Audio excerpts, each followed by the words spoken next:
Kalau mereka serius, buktikan. Apa buktinya? Fattabi'uni. Ikuti semua tuntunan Nabi. Makanya Allahu Akbar. Silakan bandingkan dengan kepercayaan manusia. Saya sudah teliti. Saya kumpulkan berbagai referensi. Tidak pernah ada tuntunan kehidupan yang paling komplit kecuali dalam Islam. Dicontohkan dari bangun tidur sampai tidur lagi. Ada, Pak. Bu, silahkan cek. Dan Nabi tuntunkan itu, ada semuanya. Dirangkum di kitab-kitab hadis ada. Petunjuk umumnya dalam Al-Quran. Tafsir detailnya dalam hadis. Silahkan cek. Demi Allah saya katakan, tidak pernah ada tuntunan dalam kepercayaan manapun kecuali di dinul Islam. Tuntunan hidup yang paripurna dari bangun tidur sampai tidur lagi. Wujudnya dalam bentuk doa, bahkan langsung tuntunannya. Dari mulai bangun tidur, Abu Dawud nomor hadis 1369, bangunnya aja diatur. Ya kata Ibnu Abbas radhiyallahu ta'ala anhuma, kana Rasulullah sallallahu alaihi wasallam idza qadha min naumihi fajalasa wa masaha bi yadihi min athari naumihi faqara khawatim surah Ali Imran. Ya, adalah kebiasaan Nabi sallallahu alaihi wasallam kalau bangun dari tidurnya, maka beliau duduk sebentar terlebih dahulu sampai keadaannya sadar. Ya, kemudian menghilangkan bekas ngantuknya, mengusap dengan tangannya, hilang bekas ngantuknya. Baru setelah itu membaca penutup surah Ali Imran 11 ayat terakhir. Baru disambung kemudian di Al-Bukhari nomor hadis 181, riwayat Jundub bin Junadah, dikenal dengan Abu Dzar Al-Ghifari, membaca doa alhamdulillahilladzi ahyana ba'da ma amatana wa ilaihin nusyur. Thumma dhahaba ila shinin mu'allaqah, pergi ke tempat tertutup fatawadda, kemudian beliau berwudu. Thumma dhahaba ila musallahu, kemudian pergi ke tempat salatnya, baru menunaikan salatnya. Aku berdiri di belakangnya, maka Rasulullah menarik aku sampai sejajar dengannya. Kemudian kami salat dengan rakaat dua, baru satu. Itu hadis Nabi. Tuh. Tuh. Bingung saya. Sudah. Bismillahirrahmanirrahim. Kita lanjutkan. Kita punya waktu yang sangat terbatas. Jadi kita coba untuk bisa fokuskan pada materi di malam hari ini. Allah menyampaikan di pembuka ayat 185 surah Al-Baqarah, dan ini termasuk rangkaian ayat puasa. Jadi ayat puasa itu tidak berdiri sendiri. Sebagian orang kalau disebutkan ayat puasa itu senantiasa diarahkan kepada ayat 183 saja di surah Al-Baqarah. Padahal rangkaian ayat puasa itu didapatkan dari ayat 183 sampai dengan ayat 187. 183, 184, 185, 186, 187. Ada 5 rangkaian ayat. Saat membuka ayat ke-185, Allah menyampaikan syahrul Ramadan. Kata Allah, puasa yang telah kalian siap tunaikan itu, mulai sekarang aku tetapkan dan aku kuatkan. Tidak ada toleransi lagi karena kalian telah siap, maka tunaikan selama sebulan. Dan juga ketika kalimat ini muncul, orang-orang memang sudah senang dan merindukan Ramadan. Tapi yang paling menarik kemudian, Allah tidak cukupkan dengan kalimat syahrun, tapi ditambahkan dengan kata Ramadannya. Padahal kalau kata Ramadan ini pun tidak ada, orang sudah paham bulannya bulan Ramadan dengan turun ayat 183-nya. Tapi ketika diturunkan kalimat Ramadannya, kata para ulama, yang pertama berpendapat hadhihi taukid. Penyebutan Ramadan ini taukid untuk penguatan kepada nama bulan yang di bulan itu puasa ditunaikan. Tapi yang paling menarik pendalaman para ulama pada pendapat yang kedua, disebutkan nama Ramadan untuk memberikan penguatan kepada hamba, bukan sekedar waktu penunaian puasanya, tapi dalam nama Ramadan itu ada isyarat pengampunan dan penghangusan, pembakaran dari semua dosa-dosa yang pernah dikerjakan saat mulai akil balik sampai tiba di awal Ramadan itu. Karena kata Ramadan berasal dari kata Ramawa, yang berarti sesuatu yang membakar kuat karena teriknya matahari, ditambah alif dan nun di ujungnya sebagai sirah mubalaghah, bentuk superlatif untuk menunjukkan betapa banyak yang dihanguskan itu sehingga tidak bersisa sama sekali. Jadi seakan-akan ketika Allah menyebutkan Ramadan, Yang antum harus bayangkan, maaf, bukan sekedar nama bulannya, tapi rasakan ada ampunan nih, semua dosa akan dibakar. Dan tadi saya katakan menutup pada sesi yang pertama, tidak ada anugerah Allah yang paling tinggi yang diberikan kepada seorang hamba kecuali dalam isyarat Quran surah kedua di ayat 222 di akhir ayatnya, dan Quran surah ketiga Ali Imran di ayat ke-31 yang tadi sebagiannya dibacakan oleh imam kita. Saya akan mulai dari bagian kedua dulu, Quran surah ketiga ayat 31, paling kiri sebelah atas di mushaf. Perhatikan kalimatnya. Qul in kuntum tuhibbunallaha fattabi'uni. Yang paling menarik, lihat ayatnya. Yuhibbukumullah wa yaghfir lakum dzunubakum. Qul, Allah berfirman, in kuntum tuhibbunallaha. Katakan Muhammad sallallahu alaihi wasallam, sampaikan pada umatmu, jika kalian serius mencintai Allah. Jadi ada kalimat begini, in tuhibbunallah, bisa nunnya dibuang, in tuhibbullah. Ada kalimat menggunakan kuntum di awalnya, kana wa akhawatuha, in kuntum tuhibbunallah. Kalau kuntumnya dibuang, in tuhibbullaha atau in tuhibbunallaha. Kalau innya kemudian syaratnya dihilangkan fungsinya, in tuhibbunallaha, maka kalimatnya hanya berarti begini, jika kalian mencintai Allah. Tapi kalau menggunakan kuntum, in kuntum tuhibbunallah, maka berubah artinya, jika kalian benar-benar serius mencintai Allah. Lihat kalimatnya ya. Karena kata kana wa akhawatuha kalau masuk kepada fi'il mudhari setelahnya itu li'ifadati taukid, untuk menguatkan sesuatu. Kata Allah, kalau kalian serius mencintai Allah. Jadi kalau yang cinta itu banyak, tapi yang serius gak banyak. Coba tanyakan kepada setiap lisan orang-orang yang mengatakan muslim atau bahkan mengatakan dirinya beriman, tanyakan, cinta Allah enggak? Preman muslim tanya, cinta Allah enggak? Cinta. Tapi kelakuan tidak menunjukkan itu. Tanya seorang yang bermaksiat, cinta Allah enggak? Cinta. Tapi apa yang ia lakukan menyalahi apa yang ia ungkapkan. Jadi kalau ditanya cinta, semua cinta. Dan cinta itu kan butuh pembuktian. Saya sering katakan, di antara bagian dalam kehidupan yang butuh pembuktian adalah cinta. Jadi ketika seorang ayah mencintai anaknya, apa buktinya? Dia sayangnya anaknya.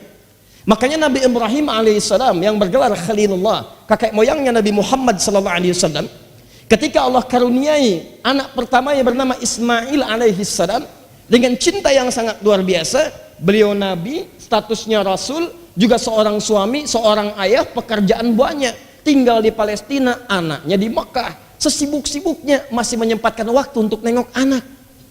Datang Pak jalan ke Mekah, jalan kaki, Anda bayangkan. Kenapa jalan Ustadz? Ya karena pesawat belum ada, motor nggak ada, makanya disebut dengan Ibrahim. Bahasa Aramaik mengatakan sang penyeberang.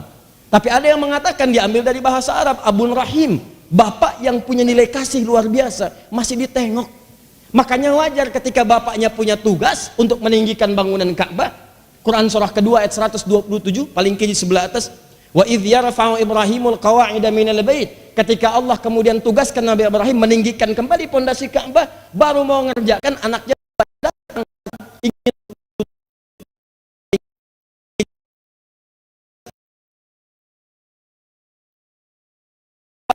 ingin rasa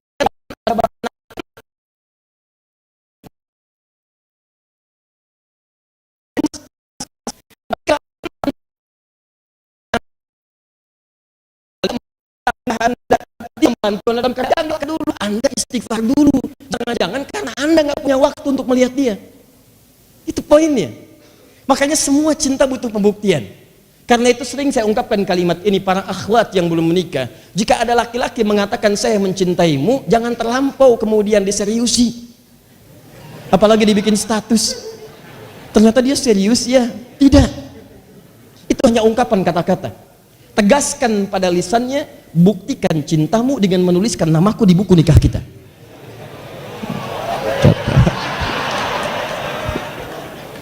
Itu caranya. Sampai Anda punya BPKB, buku pernikahan kita berdua. Ya, halo. Jadi setiap cinta itu butuh pembuktian. Makanya kata Allah, kalau kalian serius mencintai saya, katakan Muhammad pada umatmu. Kalau mereka serius, buktikan. Apa buktinya? Fattabi'uni. Ikuti semua tuntunan Nabi. Makanya Allahu Akbar. Silakan bandingkan dengan kepercayaan Nabi. Saya sudah teliti. Saya kumpulkan berbagai referensi. Tidak pernah ada tuntunan kehidupan yang paling komplit kecuali dalam Islam. Dicontohkan dari bangun tidur sampai tidur lagi. Ada, Pak. Bu, silahkan cek. Dan Nabi tuntunkan itu, ada semuanya. Dirangkum di kitab-kitab hadis ada. Petunjuk umumnya dalam Al-Quran. Tafsir detailnya dalam hadis. Silahkan cek. Demi Allah saya katakan, tidak pernah ada tuntunan dalam kepercayaan manapun kecuali di dinul Islam. Tuntunan hidup yang paripurna dari bangun tidur sampai tidur lagi. Wujudnya dalam bentuk doa, bahkan langsung tuntunannya. Dari mulai bangun tidur, Abu Dawud nomor hadis 1369, bangunnya aja diatur.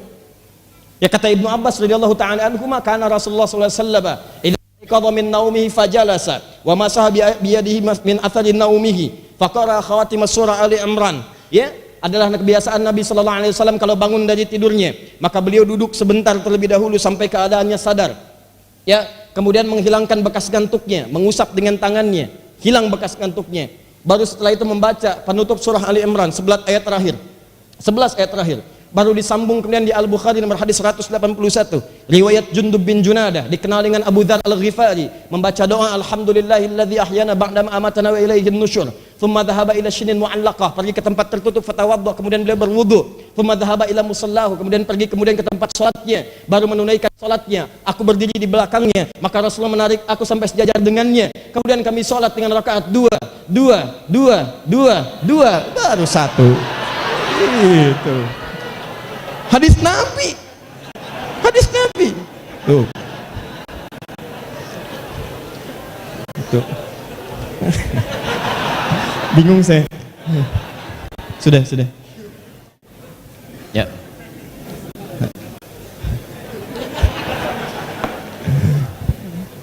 Jadi semuanya ada. Itu sampai tidur lagi. Jadi dari mulai berangkat, dari mulai terus naik sampai siang, sampai sore, sampai malam, sampai bahkan istighfar sebelum tidur tuh ada. Berapa kali istighfarnya, apa yang dikerjanya, sampai tidurnya diatur, miringnya diatur, miring ke kanan, apa kemudian yang melekat di pipinya, apa yang dikerjakan dalam tidurnya, doanya apa, ada semua. Makanya kata Allah, kalau Anda serius mencintai saya, kata Allah, maka ikuti petunjuk Nabi itu. Karena di situ ada keberkahan. Jadi mengikuti Nabi itu, maaf ya, bukan karena Nabinya diikuti, bukan. Poinnya bukan itu. Nabi itu dijadikan diikuti karena di setiap apa yang dicontohkan Nabi, di situ ada kemudahan dan keberkahan dalam hidup. Pahala ada di situ. Jadi kalau Anda ikuti Nabi niatnya, pahala tiba tuh, datang. Misal, maaf ya, Anda bangun tidur, bisa saja duduk. Tapi ketika Anda niatkan, saya pengen ikuti Nabi duduk, maka di situ dituliskan pahala, minimal 10. Apa dalilnya Ustaz? Quran surah ke-6 ayat 160. Ya, man jaa bil hasanati falahu asyru amthaliha. Siapa yang mengerjakan satu kebaikan yang punya nilai akhirat, maka dia kemudian mendapatkan setiap satunya 10 poin. Jarak satu kedua 500 tahun, dua ketiga 500 tahun dan seterusnya. Kalau Anda bisa kerjakan itu, awas. Kalau Anda bisa kerjakan itu, maka yang pertama Allah berikan di dunia. Di dunia. Perhatikan kalimatnya. Yuhibbukumullah. Allah akan cintai orang itu. Pertama, Allah akan cintai. Masya Allah. Anda dicintai pasangan saja sudah kelepok-kelepok. Silahkan cek. Kenapa Anda tidak dicintai Allah kemudian Anda tidak memburunya? Anda dicintai manusia sampai menyiapkan segala perlengkapannya. Semua persiapannya Anda luangkan waktu seluas-luasnya. Bahkan malam-malam di telepon Anda bisa bangun. Tapi ketika Allah mencintai Anda, kenapa Anda tidak kejar cintanya? Padahal dalam setiap cinta selalu ada pemberian yang tanpa batas. Bukankah Anda mencintai anak, Anda berikan apa yang Anda miliki? Lalu ketika Allah mencintai Anda, apa yang tidak Allah berikan bagi Anda? Maka ketika Allah turunkan cintanya, pasti Allah berikan semuanya. Tapi kan cinta itu selalu kaidahnya begini. Begitu saya mencintai seseorang misalnya dalam level kemanusiaan, pasti yang saya berikan pasti yang paling baik. Nggak ada kualitas yang biasa. Anda cinta dengan ibu Anda, maka Anda akan berikan yang terbaik, hadiah yang paling mulia. Anda akan carikan yang paling bagus. Anda cinta anak Anda berikan pakaian yang paling bagus. mustahil bapak cinta anak diberikan pakaian ala kadarnya, mustahil. Mustahil Anda cinta dengan pasangan memberikan yang seadanya, mustahil. Kaidah cinta itu ketika kita memberikan cinta pasti yang terbaik akan diberikan. Ketika Allah memberikan cintanya pada hambanya, apa yang terbaik yang Allah miliki diberikan kepada hambanya? Ternyata bukan dunia. Wa yaghfir lakum dzunubakum. Kata Allah, ketika aku cintai hambaku, maka yang aku berikan baginya adalah mengampuni semua dosa-dosanya. Wa yaghfir lakum dzunubakum, ampunan dosa. Makanya banyak Anda dapatkan dalam Al-Quran, kaidah-kaidah ampunan dosa itu selalu bersanding dengan cinta. Silakan lihat ini ya. Kata Allah, Anda ikuti Nabi, saya cintai. Begitu saya cintai pasangannya, Allah cintai seorang hamba yang diberikan ampunan. Nah, kaidah dasarnya ampunan itu kan kalau kita minta ampun, diampuni kan? Kaidahnya begitu kan? Di mana ditemukan kaidah itu? Quran surah kedua di ayat 222. Quran surah 2 ayat 222. Lihat akhir ayatnya. Akhir ayatnya. Innallaha yuhibbut tawwabina wa yuhibbul mutatahhirin. Innallaha yuhibbut tawwabin. Sungguh Allah mencintai orang yang terus-menerus mengoreksi dirinya. Tobat. Bukankah tobat meminta ampunan dari dosa? Bukankah tobat memohon ampunan supaya dosa dihapuskan? Kalau sekali tobat namanya taib. Kalau berkali-kali tobat namanya tawab. Dia tahu sekarang dia salah lihat. Dia minta ampun, ya Allah ampuni dosa mata saya. Kemudian salah dengar, ya Allah ampuni dosa telinga saya. Salah ucap, ya Allah ampuni dosa lisan saya. Setiap hari istighfar. Nabi aja sampai istighfar. Nabi yang jelas diampuni dosa. Ya, madmunun bil jannah ma'sumun minal ma'siyah. Sosok yang dijamin surga dan dijaga dari maksiat masih istighfar. Astagfirullah, astagfirullah. Saya orang takwa dibandingkan dengan kalian semua, kata Nabi, dan saya beristighfar 100 kali dalam sehari. Sebelum tidur 100 kali. 70 sampai dengan 100 kali. Sebelum tidurnya astagfirullah, astagfirullah, astagfirullah, astagfirullah. Nabi ahli surga. Sebelum tidur istighfar. Umatnya surga belum jelas. Sebelum tidur buka WhatsApp. Apa yang mau didapatkan? Hei para pendamba surga, di mana bekalmu ketika menghadap kepada Rabbmu? Nah, ini poinnya. Innallaha yuhibbut tawabin. Orang Allah cinta orang-orang yang suka bertobat. Di sering kalimat ini saya ungkapkan, Allah itu lebih mencintai orang maksiat yang tobat dibandingkan orang soleh yang tidak pernah merasa salah. Tuh. Jadi ketika seorang minta ampun, dia dicintai oleh Allah. Dan ketika dia mendapat ampunan Allah, itulah orang yang sangat dicintai oleh Allah. Tanda pertama cinta Allah bukan memberikan dunia, tapi ampunan dari dosa. Sekarang, cinta itu diberikan setiap hari, berlangsung terus menerus selama sebulan. Tidak ada di bulan lain kecuali di bulan Ramadan. Perhatikan kalimatnya, lihat baik-baik. Ketika Allah mengatakan kalimat syahrul Ramadan, bukankah Ramadan tadi berarti menghanguskan, menggugurkan semua dosa-dosa? Sekarang pertanyaan saya, lihat sini. Kalimat Ramadan diawali dengan kata apa dalam Al-Quran tadi, ayat 185 surah Al-Baqarah? Syahrul. Apa artinya syahrul? Bulan. Saya ajarkan rumus dalam ilmu nahwu. Ketika syahrul digabungkan dengan Ramadan, itu artinya mudhaf ilaih.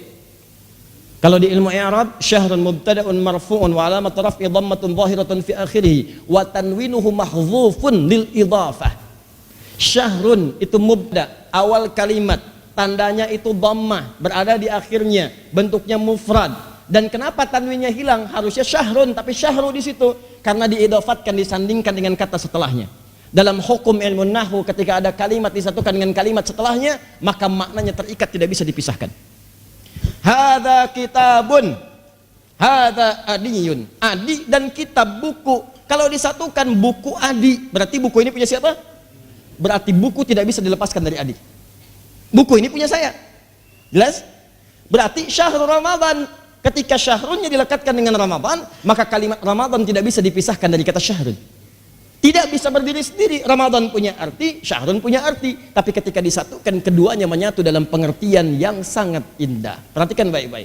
Ramadan pembakaran semua dosa, dosa gugur dari mulai balik sampai dengan kita tiba di saat itu. Syahrun artinya sebulan. Di selama sebulan itu dosa kita diampuni oleh Allah siang dan malam. Gugur semua dosa, dibakar. Di yang siang punya dosa, diampuni. Malam punya dosa, diampuni. Di siang malam dibebaskan kita dari dosa. Apa dalilnya Ustaz? Supaya tidak mengarang. Ini bukan ilmu utak-atik. Harus dikuatkan oleh keterangan dalil. Maka dalilnya buka kemudian di Al-Bukhari nomor hadis 36 Kitabus Syam. Al-Bukhari nomor hadis 36. Tersebut juga di hadis Muslim nomor hadis 1910. Saya bacakan hadisnya. Lihat sini. Man sama satu Ramadhana imanan wahtisaban ghufira lahu ma taqaddama min dhanbi.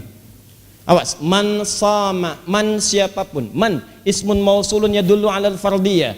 Huruf isim mausul penyambung konjungsi, menunjuk kadang pada subjek atau objek, pada setiap personnya, bukan umumnya, setiap orangnya. Dia bisa laki-laki, perempuan, besar, kecil, tua, muda, kaya, cukup semua. Dikala ketika Nabi menyebutkan kalimat man, artinya peluang didapatkan oleh semua orang, setiap orangnya, tanpa harus diwakili oleh yang lainnya. Dikata Nabi, man shoma Ramadhana, siapapun yang puasa di bulan Ramadan. Saya mau tanya pada Anda, kalau puasa di bulan Ramadan, berlangsungnya siang atau malam? Gak ada orang puasa malam. Yang puasa pasti masa siangnya. Dimulainya kapan? Dari fajar sampai dengan maghrib. Maghrib buka, fajar mulai puasa, fajar sampai dengan maghrib. Kata Nabi, man shoma Ramadhana, siapa yang menunaikan puasa di bulan Ramadan, fajar sampai dengan maghrib, imanan wahtisaban, dikarenakan iman kepada Allah, ikhlas dia tunaikan, bukan karena yang lain. Bukan karena yang lain puasa, saya ikut puasa. Bukan karena di TV pengumuman, besok saya puasa. Bukan karena ustadz bilang saya puasa, karena Allah meminta saya puasa, saya kerjakan puasa. Wahtisaban, dia kerjakan ikhlas karena Allah, kemudian di situ dia mengoreksi dirinya. Ingat, makanya menjalani puasa itu bukan cuma nahan lapar dan haus. Kalau cuma begitu jangankan Anda, demi Allah saya katakan kucing Anda pun bisa. Bagaimana caranya ustadz? Jangan kasih makan dia, fajar sampai dengan maghrib bisa dia puasa. Ya, kucing pun bisa, anak kecil pun bisa. Apa yang Anda lakukan saat puasa itu? Coba sambil koreksi diri. Muhasabah, ke kantor tetap ke kantor. Oh, Nabi aja perang Badar bulan Ramadan, Fatu Mekah bulan Ramadan. Ini Anda Ramadan tidur, bangun tidur, tidur lagi. Habis tidur, tidur lagi. Tidur, tidur. Ke kantor yang disasar musola. Mana musolanya? Pasti itu hadis palsu diamalin. Ya, siyamus shaimi niyamus shaimi ibadah. Tidurnya orang puasa adalah ibadah. Hadis palsu. Hadis palsu. Yang harus Anda lakukan itu saat puasa itu sambil introspeksi diri, jalan. Begitu berangkat ke kantor kan Anda suka lewat jalan itu. Coba berapa kali Anda berbuat maksiat di jalan itu? Di sambil jalan tuh ingat-ingat. Coba dicek, yang pernah naik mobil berapa kali lupa bayar? Ayo. Ya, berapa kali kemudian berbuat maksiat, salah lihat.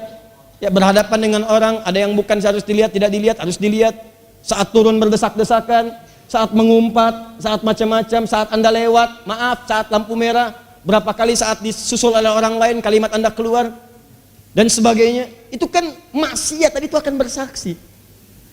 Jadi begitu Anda lewat sambil Anda istighfari, masuk kantor berapa kali berbuat salah di meja Anda itu? Berapa kali berbuat keliru di komputer Anda? Berapa kali bermaksiat, khianat pada pekerjaan Anda? Jam kerja Anda gunakan untuk mengerjakan kepentingan pribadi, itu kan khianat. Salah. Berapa kali mobil dinas dipakai untuk kepentingan pribadi? Padahal menyalahi ketentuan misalnya. Ada ketentuan, kerjakan. Ada perizinan, silahkan, tidak ada masalah. Tapi berapa kali kita melakukan keburukan di siang hari? Istighfari di situ. Istighfar, istighfar, istighfar. Apa kata Nabi? Ghufira lahu ma taqaddama min dzambi. Semua dosa-dosa yang dikerjakan selama dia istighfar, merenung, salah-salah, itu diampuni semua dosanya dari sejak dia berdosa sampai dengan detik itu. Tapi kan ada orang yang siangnya diampuni, maaf malamnya bikin dosa lagi. Ya, baru buka, udah mau datang, siap-siap sholat tarawih, nanya, masjid mana? Alisan, imam siapa? Irfan. Panjangan sholatnya, pindah aja sana. Kemarin kan bacanya begitu-gitu juga ya, mama. Masa mulai 7:30 berhenti 7:30? Misalnya, terus diungkit, terus gak nyambung nih kemana-mana. Kan udah keliru tuh. Makanya tiba kemudian muncul hadis yang kedua. Perhatikan yang kedua ini.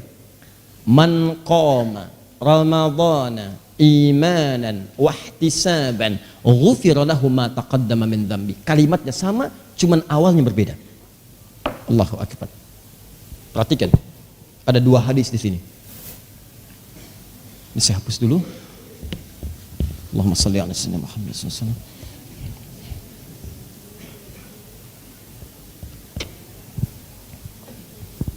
Jadi hadis yang pertama, man shama. Hadis yang kedua, man qama.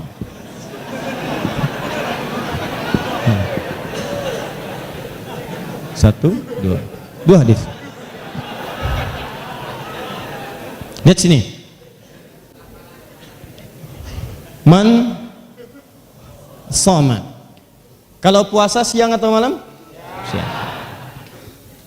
Man shama Ramadhana. Siapa yang menunaikan puasa di bulan Ramadan, imanan wahtisaban, dikerjakan karena Allah, dan dia mengoreksi dirinya, bermohon ampunan kepada Allah, ghufira lahu ma taqaddama min dzambi. Dia punya dosa sampai saat itu diampuni oleh Allah. Man qama Ramadhana. Qama itu fi'il, kata kerja. Kata kerja dari kata qiyam. Qiyam. Kalau ada qiyam, tidak pernah disebutkan dalam sunnah kata qiyam qama kecuali ibadah di malam hari. Yang dimaksud qiyamul lail, sepakat semua ulama. Yang dimaksud tarawih, salat di malam harinya. Man qama Ramadhana, siapa yang menunaikan salat di malam-malam Ramadan. Salat malam. Qiyamul lail dikerjakan siang atau malam? Malam, ya ada lailnya jelas, lail itu malam. Ya. Man qama, siapa yang menunaikan qiyam, bangun malamnya. Tuh lihat sini. Imanan wahtisaban, bukan sekedar qiyam. Kalau cuman qiyam, mungkin anak-anak juga bisa. Ya, hampir semua kalangan bisa yang mampu berdiri. Datang, sholat selesai. Tidak. Kata Nabi, aduh jangan cuma sekedar datang, sholat pulang. Bukan begitu caranya. Kata Nabi, imanan wahtisaban, tunaikan karena Allah. Ikhlas. Lalu ihtisab. Di sela-sela rakaatnya, sujudnya atau jeda rakaat ke rakaat yang lainnya, ayo ihtisab, muhasabah, minta ampunan. Minta ampunan. Makanya Nabi mengajarkan doa di setiap jeda rakaat. Allahumma innaka afuwun tuhibbul afwa fa'fu anni. Tuh dibaca, dan bukan sekedar dilafadzkan, bukan. Ya selalu kalimatnya bukan talaffuz bil lisan fahasiba, bukan cuma diungkapkan dengan lisan, tidak, tapi maknanya dengan jiwa, rasakan dengan hati. Allahumma innaka afuwun, ya Allah engkau itu punya sifat pemaaf dan pengampun dosa. Tuhibbul afwa, dan engkau mencintai orang-orang yang minta maaf. Fa'fu anni, aku mengaku aku punya banyak salah sampai malam ini, ya Allah. Ampuni saya, ya Allah. Jika engkau wafatkan saya di malam ini, ridhai saya, ya Allah. Ampuni dosa saya, ya Allah. Tangisi dosa Anda pada saat itu. Jadi begitu Anda lakukan, ghufira lahu ma taqaddama min dzambi, maka sampai detik itu semua dosa Anda sampai detik itu diampuni oleh Allah. Hilang. Anda bayangkan, tidak ada waktu dalam setahun itu yang siang malamnya menghadirkan ampunan seketika dari semua dosa kecuali Ramadan. Makanya Allah mengatakan syahr Ramadan, kalimat syahrnya disebutkan, kalimat Ramadannya dimunculkan. Yang ini bukan sekedar menyebutkan waktu kapan kita berpuasa, tapi menguatkan dosa-dosa akan diampuni. Yang ini menegaskan bukan sekedar sebulan puasanya, tapi ampunan itu pun akan berlaku selama sebulan, siang dan malamnya. Allahu Akbar. Siang ada peluang dosa digugurkan, malam ada peluang kesalahan dihanguskan. Itu cuma terjadi di bulan Ramadan. Makanya semua sahabat-sahabat Nabi setelah ayat ini turun, terlebih ketika menyebutkan Ramadannya, mohon maaf teman-teman sekalian, tidak ada yang menyikapi semua sahabat Nabi Sallallahu Alaihi Wasallam bulan Ramadan kecuali penuh dengan kesungguhan, keseriusan, bahkan Nabi sendiri memberikan contoh-contoh itu supaya bisa diikuti oleh umatnya. Jadi bayangkan, kalau manusia saja memberikan hadiah terbaik Anda kejar, kenapa Allah yang sudah menyampaikan ini yang terbaik ya aku berikan, ini sesuatu yang paling istimewa yang aku persembahkan, kenapa tidak kemudian kita siapkan dan kita kejar itu semua? Maaf, ini saya kasih gambaran ya. Di hadis Muslim, riwayat sahabat Abu Hurairah radhiyallahu taala anhu, di saat masuk surga tuh begini, ini ada kanan dan kiri. Yang kanan amal soleh, yang kiri amal salah. Ya, ada soleh, ada salah. Nanti saat kiamat itu terjadi, kemudian dihisab kita di hadapan Allah Subhanahu wa taala. Ya. Dan semoga kita insya Allah mudah-mudahan dijadikan ahli syafaat yang tanpa hisab insya Allah ya. Nanti kalau sudah masuk ke bahasan, saya sebutkan ada 2 amalan yang kata Nabi langsung itu ketika dikerjakan itu bisa memberikan syafaat pada kita di hari kiamat. Ada 2 amalan ya. Amal saleh, amal salah. Ketika seseorang berbuat amal saleh kemudian berbuat salah, maaf, maka pahala amal salehnya nggak akan dihitung, tapi hanya akan digunakan untuk menutup kesalahannya.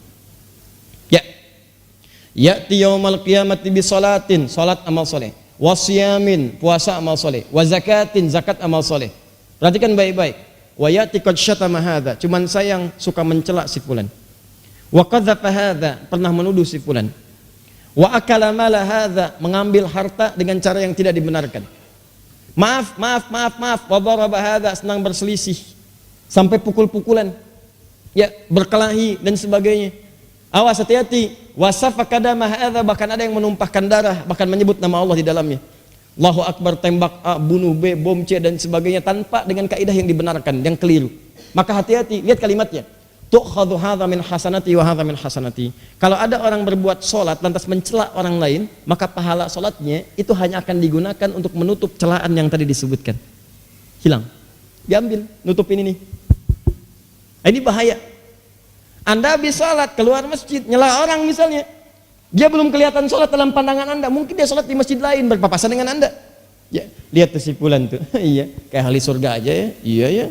Waktu zuhur begini udah lewat belum ke masjid, semoga diberikan hidayah oleh Allah. Iya, nggak seperti kita. Iya, mudah-mudahan wafat husnul khotimah. Misalkan itu saat dibincangkan, seketika mengalir pahala itu yang Anda dapatkan kepada orang tadi.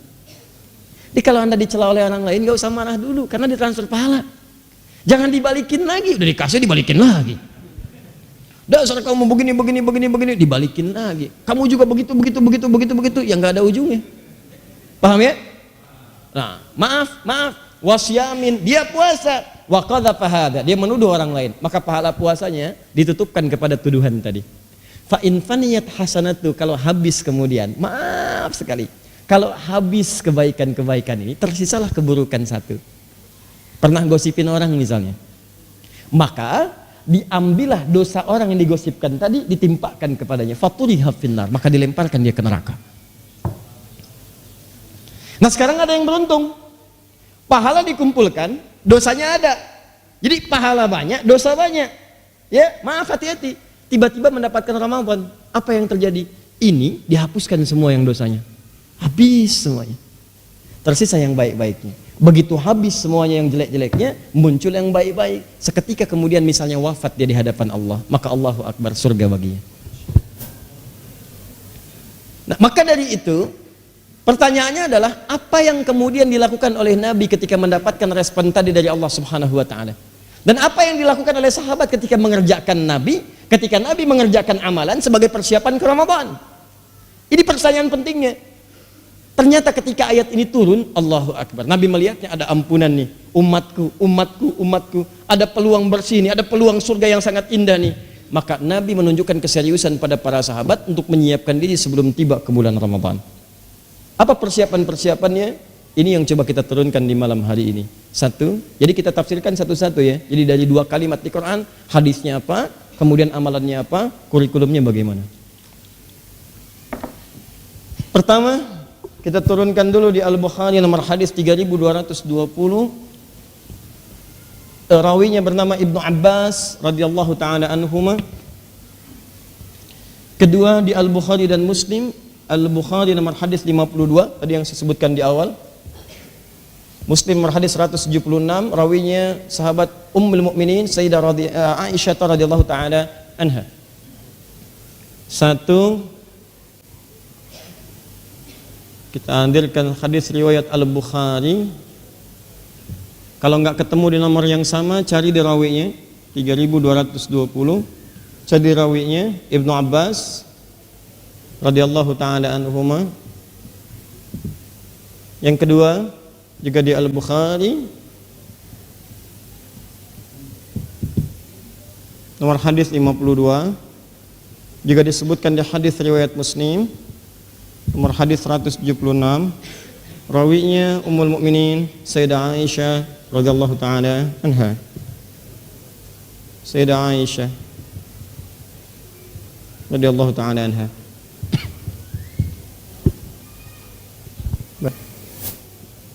Ini yang gambaran Ramadan. Ya. Gambaran ini ditarik oleh Nabi, dipersiapkan di bulan Sya'ban. Saya ingin bicara dulu, saking pentingnya bulan Ramadan dengan keutamaan tadi, maka kemudian Nabi SAW menyiapkan amalan-amalan yang dikerjakan di bulan Ramadan. Kesaksian sahabatnya, kesaksian sahabat Ibnu Abbas radhiyallahu taala anhuma. Bagaimana keadaan Nabi di bulan Ramadan? Kemudian setelah itu tarik ke Sya'ban untuk menyiapkan yang ini, seperti apa di Sya'bannya. Baik, haddatsana qala ya, an Ibnu Abbas radhiyallahu taala anhuma qala, hadis disampaikan dari sahabat Ibnu Abbas, semoga Allah meridhai kepada beliau dan kedua orang tuanya. Beliau menyampaikan, kana Rasulullah sallallahu alaihi wasallam, adalah Nabi atau Rasulullah sallallahu alaihi wasallam ajwadan nas, orang yang paling lembut, yang paling halus, yang paling baik. Adalah Nabi sallallahu alaihi wasallam orang yang paling mulia. Nah, satu kalimat saja mewakili seluruhnya. Orang yang paling mulia. Ya, kalimatnya menggunakan kata ajwad. Dari kata jaudah. Jaudah itu kalau sudah muncul jaudah, kalau di makanan itu kualitas yang paling istimewa. Yang paling bagus, ya, yang paling enak, yang paling lembut, yang kalau kemudian sampai digigit itu enak, ya. Ke lidah rasanya nyaman, itu jaudah. Ya, dari kata jada ya judu jaudatan, kualitas tinggi. Kalau dalam bacaan disebut tajwid, makanya ada ilmu tajwid. Kenapa disebut tajwid? Tajwid itu adalah ilmu untuk menjadikan bacaan-bacaan itu terasa enak ketika dibacakan, benar ketika diungkapkan, dan nikmat ketika didengarkan. Ya, makanya ketika kitab-kitab tajwid itu dikarang, dijelaskan maknanya. At-tajwidu lughatan al-ityanu bil jayyidi wastilahan ilmun yu'rafu bihi haqqahu wa mastahaqqahu minas sifati wal mududi wa ghairi dzalika kat tarqiqi wa tafkhimi wa nahwihima. Ma ghayatu ilmi at-tajwid ghayatu bulughun nihayati fi itqani lafdhil qur'ani alamatu luqiyya min al-hadrati nabawiyyati as-sahihati wa qila ghayatuhu sawnul lisani anil khata'i fi kitabillahi ta'ala. Masuk Pak Eko? Nah, dia itu ada di kitab Hidayatul Mustafid fi ilmi tajwid. Nah, jadi ilmu tajwid itu kata syekhnya mengatakan ilmu tajwid itu adalah ilmu bagaimana caranya kita mendatangkan bacaan Al-Quran dengan sempurna, baik dibacakan, hak-hak hurufnya sempurna, tipisnya, tebalnya, panjangnya, pendeknya, dan semua sifat-sifatnya, sehingga ketika kita mendengarkan bacaannya enak dinikmati, ketika membacakan nyaman untuk diungkapkan. Itulah tajwid namanya, berasal dari kata ya jada ya judu jaudatan. Nah, kalau bentuknya jadi ajwad, ini disebut af'alut tafdil atau ismut tafdil. At-tafdil. Apa itu tafdil? Tafdil itu menunjuk makna superlatif, bentuk yang kedua. Jadi yang pertama tadi tambah alif dan nun di ujungnya. Ghafara, gufran, syakara, syukran, ramadhan, ramadhan. Yang kedua rumusnya, perhatikan baik-baik, perhatikan baik-baik. A. Jadikan bentuk af'al. Misal, kabura besar, sangat besar, akbar. Hasuna baik, sangat baik, ahsan.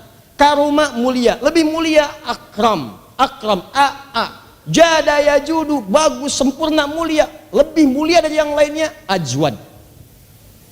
Ini kata Ibnu Abbas, kalau ada orang yang mulia, Nabi lebih mulia.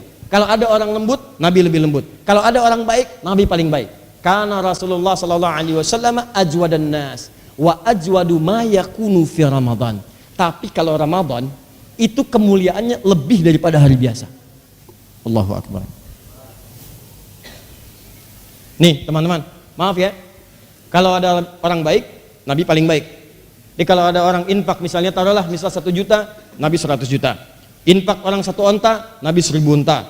Orang misalnya sholatnya malamnya panjang kelihatan, Nabi 1 rakaatnya sampai bengkak kakinya. Jadi nggak pernah kalah.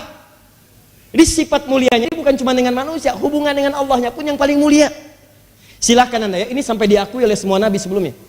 Coba buka Quran surah ke-61, ayat yang ke-6, paling kiri sebelah atas. Saya kasih contoh deh. Tafsirnya di Al-Bukhari, nomor hadis 2008, paling kanan sebelah bawah di kitabnya. Pertama, Quran surah 61, ayat ke-6. 61 surat apa? As-Saff ya. ayat yang ke-6. Perhatikan kalimatnya. Langsung di lisan Nabi Isa alaihissalam. Awas, lihat kalimatnya. Wa idh qala Isa ibnu Maryam. Perhatikan ketika Isa anaknya Maryam, ibnu itu anak laki-laki. Ketika Isa anak laki-lakinya Maryam berkata kepada umatnya. Perhatikan kalimatnya sampai ke kalimat ke ujungnya begini. Ya'ti bi rasulin mim ba'dismuhu Ahmad. Wa mubasysyira bi rasulin ya'ti mim ba'di ismuhu Ahmad. Kata Nabi Isa, beliau menyampaikan pesan kepada umatnya, nanti setelah periode saya ini akan datang seorang rasul. Seorang rasul yang terakhir, bukan saya yang terakhir. Setelah periode saya, Nabi Isa itu teman-teman hidupnya 600 tahun sebelum kedatangan Nabi Muhammad, 600 tahun. Kata beliau, akan datang rasul setelah saya, sebutannya Ahmad. Tuh, sebutannya apa? Sedangkan beliau itu dikenal di masanya dengan Muhammad. Jadi Muhammad disebutkan 4 kali dalam Al-Quran, Ahmad disebutkan sekali dalam Al-Quran. Muhammad disebutkan 4 kali. Quran surah ketiga ayat 144, Quran surah ke-33 ayat ke-40, Quran surah ke-47 ayat ke-2, dan Quran surah ke-48 ayat 29. 4 kali kata Muhammad. Ahmad hanya sekali, Quran surah ke-61 ayat yang ke-6. Tapi Anda jangan lupa, semua nama yang melekat pada Nabi Muhammad SAW semuanya nama sifat, tidak pernah ada nama zat. Apa bedanya Ustadz nama zat dengan nama sifat? Kalau zat itu nama yang diberikan untuk membedakan satu orang dengan orang yang lainnya. Bisa. Nama siapa mas? Angga. Ya, nama pendeknya. Nama panjangnya? Serangga. Oh, bukan. Enggak apa. Kan ada Rangga, ya. Rangga lawannya cinta. Ada apa dengan cinta? Dia baik. Angga. Nama? Hakam. Baik. Ini Rangga, ini Hakam. Baik. Coba berdiri. Ngadap ke sana, Angga. Hakam berdiri. Bukan mas, ngadapnya ke sana. Sana akhwat, jangan dihadap ke tembok, tembok. Nah, Hakam ngadap ke sana. Baik. Sekarang saya panggil ya. Angga. Bukan Hakam, Angga. Angga. Angga. Hakam. Baik. Hakam. Angga. Angga. Hakam. Oke? Jelas ya? Kelihatan nggak? Ulang, ulang. Ngadap ke sana sekarang. Ngadap ke sana. Enggak, ngadap ke kamera, sana, ke depan. Baik, ngadap sana. Angga. Tuh. Baik lagi. Hakam. Jelas? Nah, kenapa ketika saya panggil Hakam yang nengok Hakam, ketika saya panggil Angga yang nengok Angga, itu disebut nama zat namanya. Nama yang diberikan untuk membedakan satu orang dengan yang lainnya. Sehingga ketika diberikan panggilan bisa terlihat bedanya siapa satu dengan yang lain. Paham di sini? Baik, misal Hakam silahkan duduk. Baik, jazakallahu khair. Angga tetap di situ. Misalnya, sekarang boleh duduk. Jazakallahu khair. Tahan. Nama zat. Tapi kalau ada yang kedua namanya sifat. Nama sifat itu adalah nama yang dilekatkan pada satu zat atau orang tertentu yang menunjuk pada keistimewaan yang dimiliki oleh orang itu. Misal, Angga pintar. Angganya zat, pintarnya sifat. Hakam adil. Hakamnya nama orang, adilnya nama sifat. Jujur sifat, sabar sifat, sifat. Jadi kalau orang semakin banyak mendapatkan sifatnya, sifat, ini menunjukkan orang itu saking banyak keistimewaannya. Misal, Angga jujur, mulia, sabar, tawadu, berarti Angganya itu istimewa. Karena banyak sifat melekat pada dirinya. Dalam bahasa Arab, kalau orang saking banyaknya sifat kemuliaannya sehingga tidak bisa dibedakan mana sifat mana orangnya, maka hilangkan nama orangnya, masukkan nama sifatnya. Maka ini menunjukkan orang itu begitu mulia sampai sifat kemuliaan kemudian berkumpul pada dirinya. Seakan-akan orang udah lupa dengan zatnya, yang penting kemuliaannya. Perhatikan, satu-satunya nama nabi dan rasul yang oleh Allah dianugerahi nama sifat itu hanya Nabi Muhammad SAW. Anda urutkan dari zaman Nabi paling bawah, ya, pertama kali Nabi Adam alaihissalam sampai Nabi Muhammad SAW. Tidak pernah akan Anda temukan nama sifat kecuali melekat pada Muhammad SAW. Muhammad sifat dari kata Mahmud, sifat mubalaghahnya Muhammad. Ahmad sifat dari kata Hamid, sifat mubalaghahnya Ahmad. Perhatikan baik-baik. Ada Al-Hami, ada Al-Kafi, ada Al-Mahi. Itu Nabi. Di semua yang melekat pada Nabi Muhammad, 5 nama yang paling populer, 3 di hadis, 2 di Quran, itu semuanya nama sifat. Hanya Nabi Muhammad SAW. Untuk menunjukkan semua kemuliaan berkumpul di Nabi yang terakhir ini. Anda urutkan dari awal sampai akhir, nggak akan Anda temukan. Muhammad sallallahu alaihi wasallam bin Abdullah bin Abdul Muttalib bin Hashim bin Abdul Manaf bin Qusay bin Murrah bin Kilab bin Ka'ab bin Ghalib bin Fihr bin Malik bin Nadar bin Kinan bin Khuzaimah bin Mudrikah bin Ilyas bin Nizar bin Mudar bin Ma'ad bin Adnan bin Adi bin Adri bin Muqawwam bin Nahur bin Tari bin Ya'rub bin Yasub bin Nabit bin Ismail alaihissalam bin Ibrahim alaihissalam bin Adhar bin Nahur bin Abir bin Kinan bin Arfakhshad bin Sam bin Nuh alaihissalam bin Mihlain Matushana bin Kinan bin Anwas bin Thith bin Adam alaihissalam. Cari dari bawah sampai ke atas, tidak Anda temukan kecuali Nabi Muhammad sallallahu alaihi wasallam. Nah, kalau disebutkan nama Muhammad, berarti itu sifat yang melekat pada seseorang karena kemuliaannya secara sosial, hubungan dengan makhluk. Ya, Nabi yang penyayang, pada tumbuhan beliau sayang. Kata beliau kalau sedang ada peperangan, jangan rusak tanaman. Padahal kalau orang sedang perang itu kan emosi berkumpul. Emosi berkumpul, nggak ada orang dengan perang dengan kasih sayang. Silahkan cek. Saya belum pernah temukan ada orang perang pakai kasih sayang, mustahil. Makanya di Quran surah ke-9 Al-Bara'ah, satu-satunya surah dalam Al-Quran yang tidak dibuka dengan bismillah. Yang lain pakai bismillah. Al-Fatihah sampai An-Nas bismillahirrahmanirrahim, kecuali At-Taubah. Kenapa At-Taubah tidak pakai bismillahirrahmanirrahim? Karena awal ayat At-Taubah adalah izin pembuka perang. Ketika umat pada studi zolimi, nggak pernah balas. Ketika punya kemampuan, pertahankan dirimu, bukan untuk menyerang orang lain. Turunlah ayat izin. Bara'atum minallah. Sekarang mulai diizinkan kalian untuk mempertahankan diri. Turun perang. Nggak pakai bismillah. Kenapa? Karena bismillahirrahmanirrahim kalimat sayang. Rahman kalimat sayang, puncak dunia. Rahim kalimat sayang, puncak akhirat. Dan nggak ada orang perang pakai sayang. Tembak, dor. Maaf ya, nggak ada. Izin nembak ya, kalau sakit maafin aja. Udah, nggak ada. Ya, tapi dalam suasana itu kata Nabi, jangan rusak tanaman. Coba lihat, rumput-rumput pertahankan, jangan diinjak. Tanaman-tanaman pertahankan, jangan kemudian dicabut, jangan dilukai. Makanya ulama fikih mengatakan, dalam perang saja tumbuhan dilindungi. Jadi kalau dalam suasana aman ada orang yang gundulin hutan, cabut-cabut pohon, itu dosanya berkali lipat. Karena dalam suasana perang, tumbuhan dilindungi. Ada orang suasana aman, nyabutin pohon, dosanya banyak. Itulah Muhammad. Pada hewan, bayangkan. Orang dulu sembarangan nyembelih hewan, kata Nabi, jika engkau ingin menyembelih hewan, maka tajamkan pisaunya dulu, tajamkan. Apa tujuannya? Jangan sakiti hewannya, percepat penyembelihannya. Tarik, set, sekali. Ini bukan berkali-kali begini. Kata Nabi, idza dzabhtum fa ahsinu dzibbah. Kalau Anda akan menyembelih, maka baguskan sembelihan. Ya, tajamkan, dan saat menyembelih, menajamkan pisaunya pun jangan di hadapan hewannya. Jauhkan. Jadi bukan hewannya dipanggil. Kandidat selanjutnya, oh siap-siap ya, sabar. Nanti babai cepetin, ya kan? Itu gak boleh. Jauhkan. Sembelih, habis. Itulah Muhammad. Pada manusianya luar biasa. Ketika ditanya Sayyidah Aisyah, kaifa kana khuluqu Rasulullah sallallahu alaihi wasallam? Jawabannya kana khuluqul Quran. Pada tetangganya yang mulia, pada musuhnya, Anda bayangin aja dah. Teman-teman tinggal di komplek, diusir dari komplek. Pernah ada yang lemparin, pernah ada yang caci maki, pernah macam-macam, diusir. Tiba-tiba satu saat Anda berkuasa, datang lagi ke sini. Anda ingat peristiwa itu. Apa yang Anda lakukan terhadap orang komplek? Panggil satu-satu ke sini. Nabi tidak. Nabi dihancurkan saat di Mekah. Perasaannya, fisiknya, keluarganya diintimidasi, sahabat-sahabatnya dibunuh di hadapan Nabi kadang-kadang.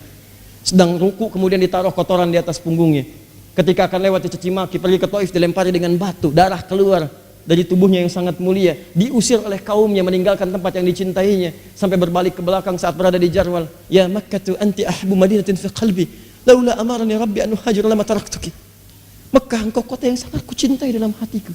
Kalau Allah nggak perintahkan aku hijrah, nggak akan aku tinggalin. Wafat pun nggak ada masalah di situ. Cuman karena Allah perintahkan aku pergi, diusir. Tiba-tiba ketika balik lagi ke situ dalam suasana Fathu Mekah, kekuatan sudah banyak, mudah bagi Nabi untuk menumpas orang yang pernah membunuh sahabatnya, menzolimi kawannya, menzolimi diri beliau. Apa yang beliau katakan? Antum mutlaqa, kalian dimaafkan pada hari ini. Yang pergi ke masjid aman, yang pergi ke rumah Abu Sufyan aman, yang mendekat ke sini aman. Antum saya bebaskan seperti Yusuf membebaskan saudara-saudaranya. Muhammad sallallahu alaihi wasallam. Itulah Muhammad. Tapi ketika disebutkan dengan Ahmad hanya sekali dalam Al-Qur'an, itu teman-teman bentuk isim tafdil, sighah mubalaghah dari kata hamid. Tidak pernah disebutkan hamid dalam bahasa Arab kecuali menunjuk kemuliaan seseorang yang punya sifat ibadah yang kuat kepada Rabbnya. Hubungannya vertikal, hablum minallah. Yang tadi hablum minannas horizontal, yang ini hablum minallah vertikal. Hamid. Kalau sekali, misal rajin tahajud tapi belum mampu puasa sunnah dengan konsisten, hamid. Rajin puasa sunnah belum mampu baca Al-Quran bagus tiap harinya, hamid.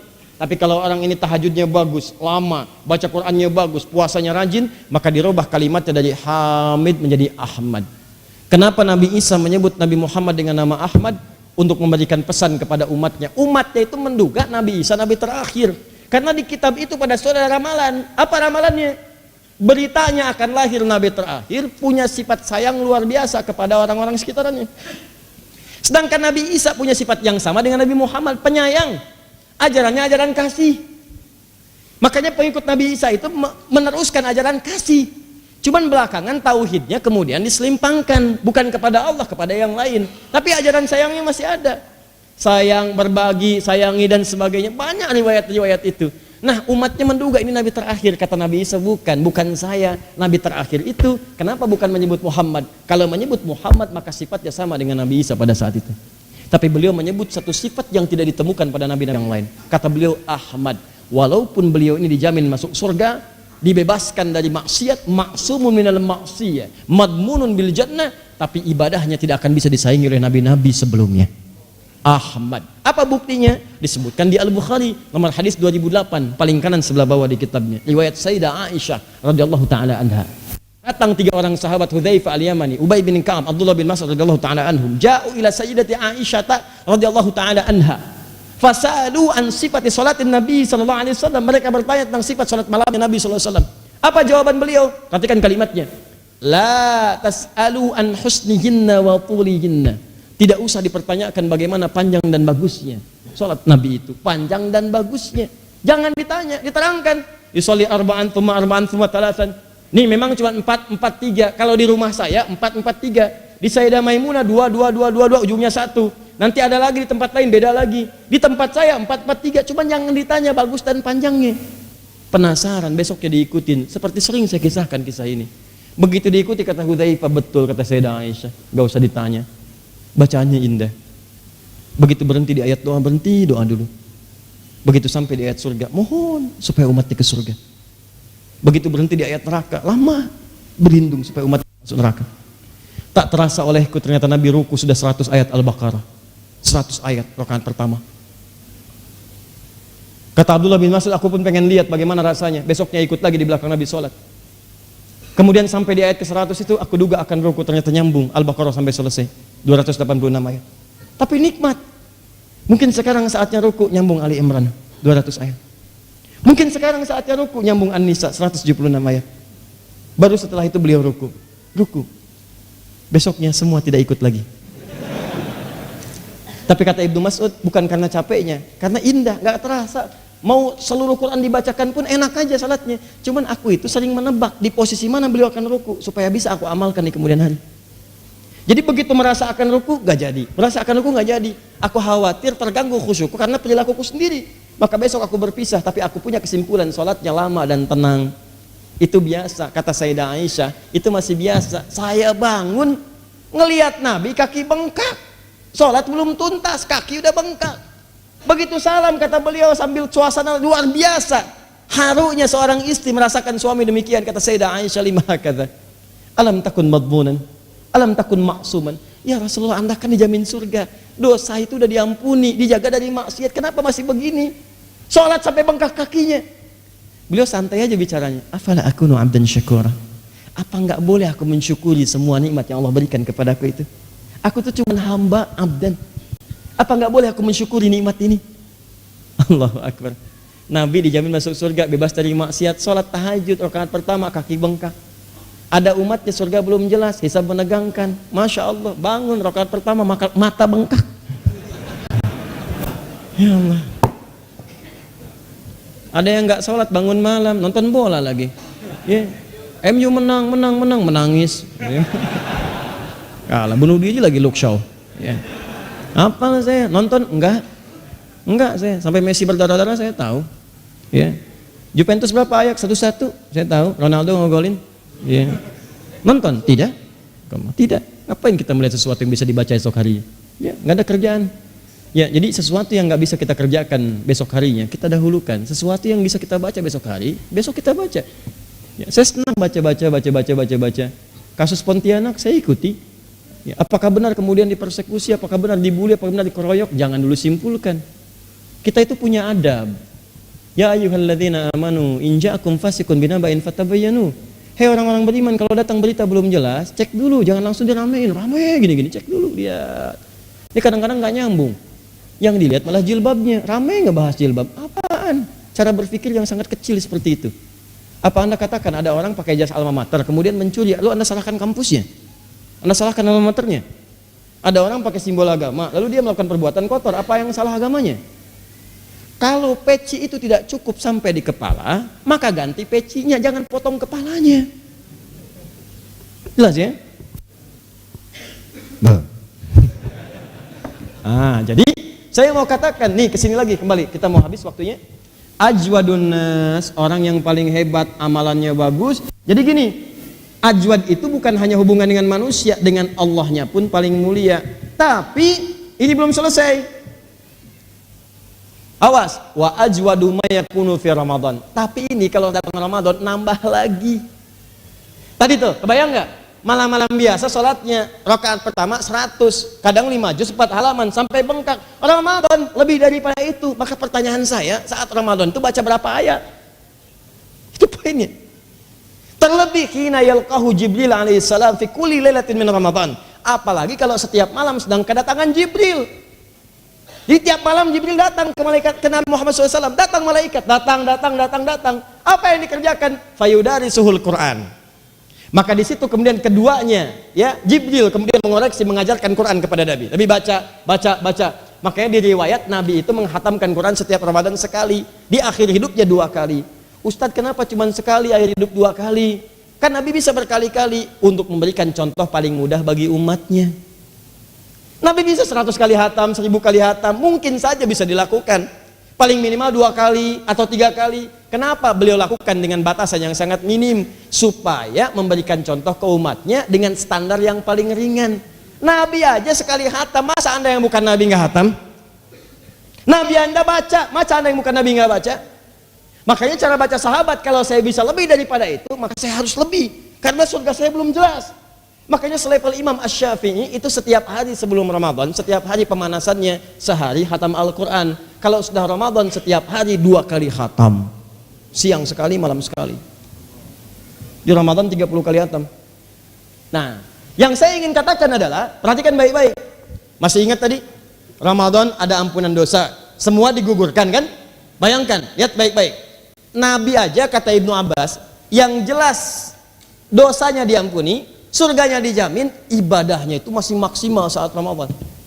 Dan yang paling hebat kata Sayyidah Aisyah, kalau Ibnu Abbas nyampaikan saat Ramadan, kata Sayyidah Aisyah, sebetulnya Nabi menyiapkan puasa Ramadan itu justru sebelum Ramadan beliau sudah biasakan supaya bisa lebih sempurna lagi saat Ramadan. Muncullah keterangan di riwayat Al-Bukhari nomor hadis 52, di hadis Muslim hadis 176. Kata Sayyidah Aisyah, saya tidak pernah menyaksikan ma raaitu Rasulullah sallallahu alaihi wasallam. Saya tidak pernah melihat Rasulullah SAW istakmala saumahu illa fi Ramadan, menyempurnakan puasanya 30 hari kecuali di Ramadan, wa yasumu akthar min Sya'ban, dan banyak berpuasa persiapan ke Ramadan, banyak menunaikan puasa kecuali di bulan Sya'ban.